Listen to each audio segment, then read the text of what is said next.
here because it's been a while since I have done layouts on YouTube. I've done lots of layouts, but most of them have been in classes, including the Christmas project where I do pages every single day, but it's all been in classes rather than here on YouTube. So it's nice to be back. I hope you are in the mood to see a page today. So I have a little bit of old, a little bit of new. I've got two photos from Universal Studios, let me say that again. Universal Studios, Harry Potter World. There we go. At the Hogwarts Express. And I've got 4 papers that I'm going to start with. So I wanted to use this red camera print from the new Amy Tangerine Oh Happy Life collection as my starting point. That's not the newest collection, but it is quite new, if you know what I mean. I love the texture on this red camera print. Then I've got some old. This is from Abode. Does this have a year on it? You can laugh at me. 2009. But you know, a pattern like this is just useful at any time. There's no actual need for a date on that kind of paper. And then this is a B-side, black and white B-side from my Little by Little collection. This is a vellum from an older collection of mine called Christmas Magic. So I'm going to start with those 4 papers, which I've chosen entirely from the photos. So I started with the red because I wanted to pick up on our red accents and how I love how there's like this little red triangle here and also 2 more spots of red in the train. And then I wanted to add in some black and white to go with the gray and white that we are wearing. And then I thought, well, red and black and white together is, I love red, black, and white as a combination, do not get me wrong. But I think for this set of photos, I need something softer to go with the brick that's in the background and all of the brown in the conductor's uniform. So that's why I went for something like that. Red is going to be my 12 by 12 background, and then I'm going to work with this around here. And I wanted to put this one on a spot where my lines of thirds intersect. So that's going to go here because I think this should be the focal point of the page. This is a kind of what I would consider a photo that helps, it supplements that story, but it's not the main picturesque moment that you remember, but it's still something important. I don't want it to be this story. I definitely want it to be this story, but this is supplementary and this is my focal point. I'm going to matte both of those in brown, and I often will put my photos, if I'm doing 2 4x6s in the same direction, I will often put them right next to each other like this. But I'm not going to do that here because I want there to be more emphasis on this photo than this one. So I'm going to go ahead and cut the mattes out of the brown. I've put just a little bit bigger matte on the main photo than the supplementary photo. And I'm going to look at my options with my black and white and vellum. And thinking what I want to do is to have this be a box behind but have it not wider. I want it to kind of end with this photo is going to hang off that side a little bit and this photo is going to hang off that side a little bit, and I want there to be room for my journaling box too. So I'm just going to mark a little rough measuring, highly scientific way to cut my paper. And now I can put together these pieces without sticking them to the background, and that will allow me to figure out how big I want my vellum. So let's put this as if it were going on this page.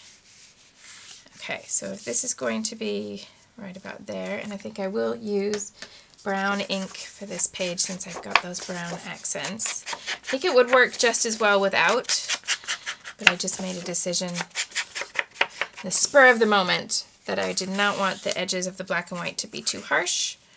Okay, so where are my thirds for our faces? A third of the way in there. Here, so this needs to come down lower. And actually, I think I'll bring that down a little bit lower. Tack that in place so that I can move it about, but I don't forget where it is. And I like the idea of bringing this one up a little bit so that we're kind of more even, since the framing of the photo is not exactly the same. And then where will this go? If this goes behind, it's going to be a little crazy for the typing. What happens if I frame it on this side?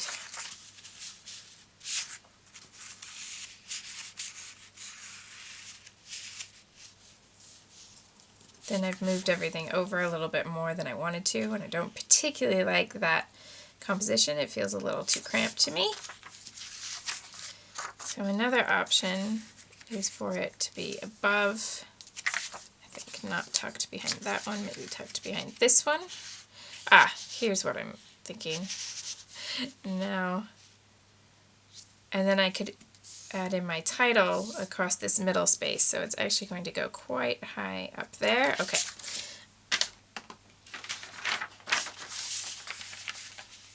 That tells me that I want to use this side because the stars are going to be in a little bit better place. And I'm going to do more of that amazing measuring.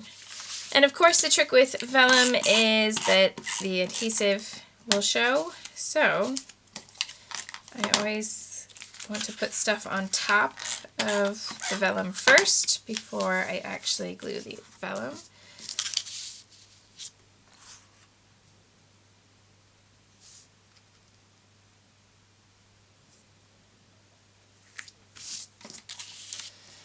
And then, do I want this to go behind there? Probably, so I'm going to try to leave a gap there. And then when I'm adhering this, I don't want to have my adhesive on the parts of the vellum. Then, journaling typed on here. Oh, I'm not sure why I didn't think to trim that. It's not going to be showing, so this can... it will go on top actually, just so I can bring it down from the top of the page a little bit. And what I'm trying to do is get this to line up with the gap between the photos. And with the title, I want to use these two types of thickers, but I also want to bring in this stack of books. So this little sticker, I'm going to run right here at the edge.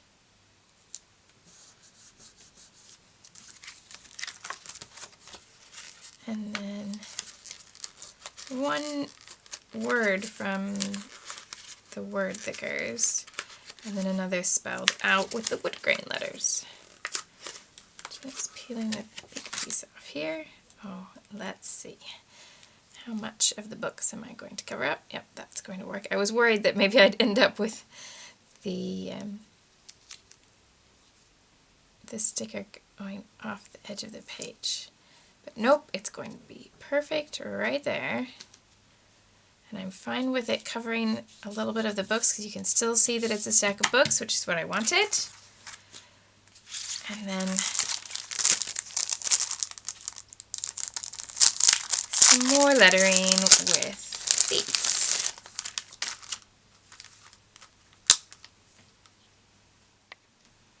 Now I know I often do 3 areas of embellishment once I'm to this point in a page, and in this case I'm only going to do 2. So I'm going to have some embellishment in this bottom corner up here and some embellishment up here in this top corner. And that's going to give me this diagonal line that brings you across the photos from the journaling to the title, and then the embellishment is always this idea of something pretty and fun it's not the most important thing. I always really enjoy the process of adding the embellishment, but it's not the thing that really is make it or break it for me. I really want the photos and the story down, and then the rest is for fun. So that's just my priorities as I put things together. I do like, though, for the embellishment to direct your eye. So that's why I often use that triangle approach of having 3 areas of embellishment surrounding something that I want your eye to go to. But in this case, I think adding 3 would just really make things too cluttered, and I'd like to keep things clean enough that it's easy for you to see. So I'm starting with some die cuts from Pink Paisley's C'est La Vie, and these were layered like this so they match. And I'm going to put this larger one down here in the bottom right corner. I'm going to pop it right underneath this photo.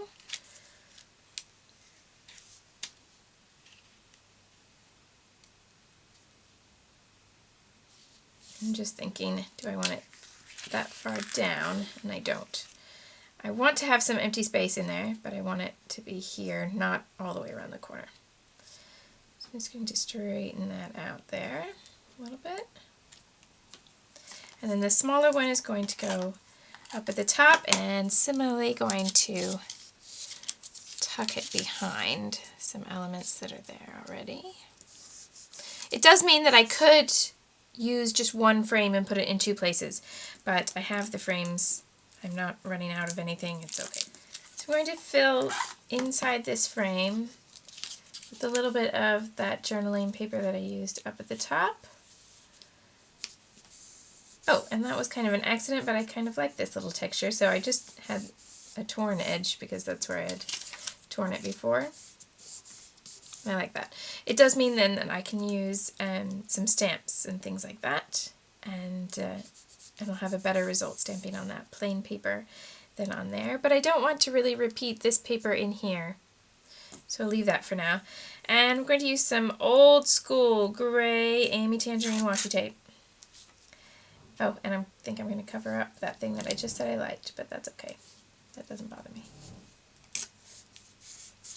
And I'm afraid this washi tape is because I don't have washi tape with trains on it. Can you imagine? It's a travesty, I tell you.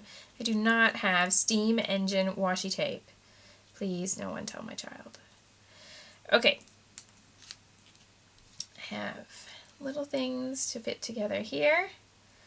And I want that to fit inside that little frame rather than be an index tab, which is what it is right now. But I also want something else so that it's not empty. So that's going to need another little scrap of paper. Have a little scrap of wood grain here. So that should do the trick. So I want to have this little tab and then the gold frame to frame those. Have I put that in the right place at all? Probably not. I need to move this further down.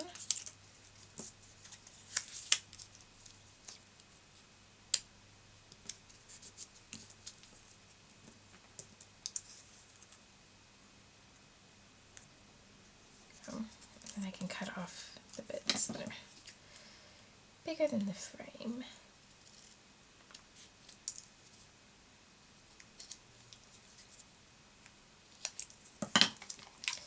Then adhesive on the back of that layer, and then this is going to overlap here.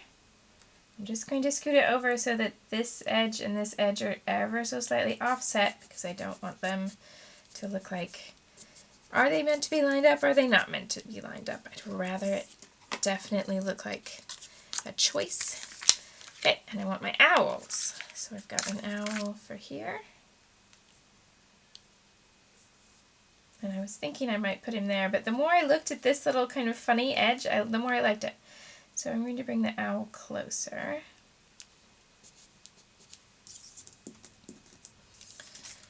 And these are very old Jenny Bolin red star rhinestones, which are just about perfect.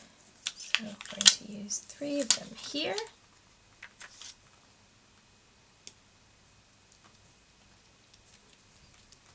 Okay, it's a good start on that one, and then I can come up to this top space. Now, maybe I put some wood grain in there to make that one match this one.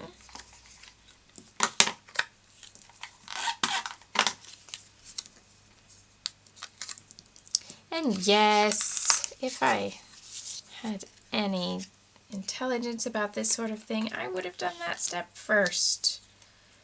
Yeah, filled in the frame and then tucked it behind, but now it should work. Okay. And where did I have it?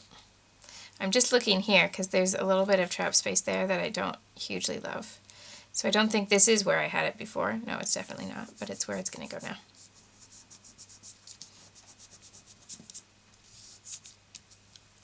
Then I want to repeat elements from here.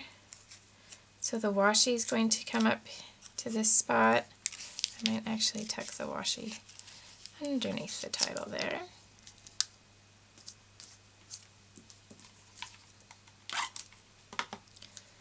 And this little label where I'm going to write Hogwarts, I think. Yeah.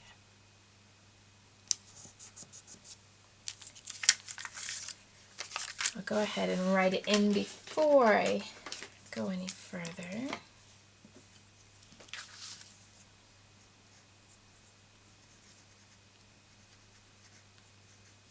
Perfect. And then an owl to face this direction. So with these stickers, the two owls, you've got one that faces that way and one that faces this way, so that you can put a little heart between them on a Valentine's Day card if you like, or just so that they have nice framing if you're using them on your layout. The stars, star rhinestones, 3 of those up here too.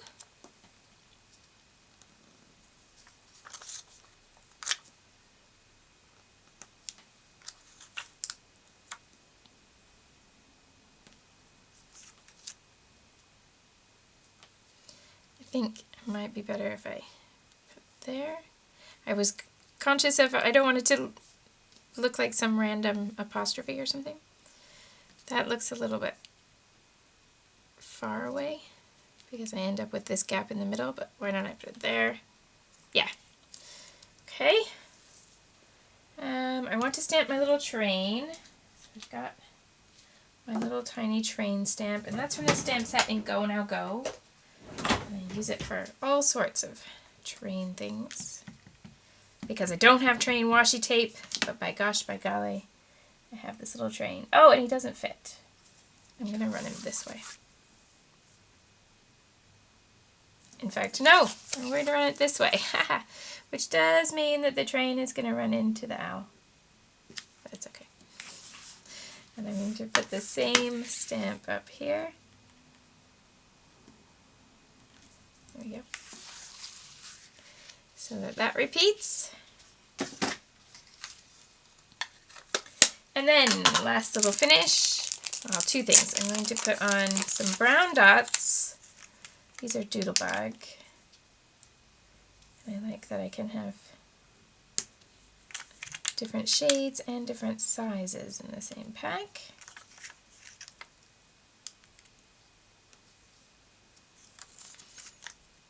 I'm just kind of mimicking the placement of the stars and putting them near those. Oops. This one maybe should be smaller.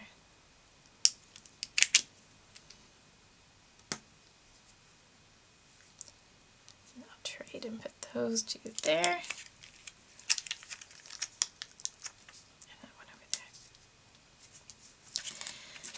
And then some gold sprinkles so that these little dots then mix in with these dots.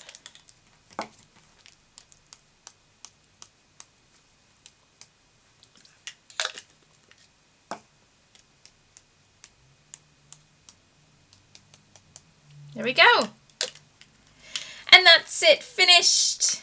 Thanks for having a look. A little bit of old, a little bit of new. And I'm back to YouTube. Thanks for watching. Subscribe if you haven't already and you want to see more. And, you know, click thumbs up if you liked it. Thanks so much.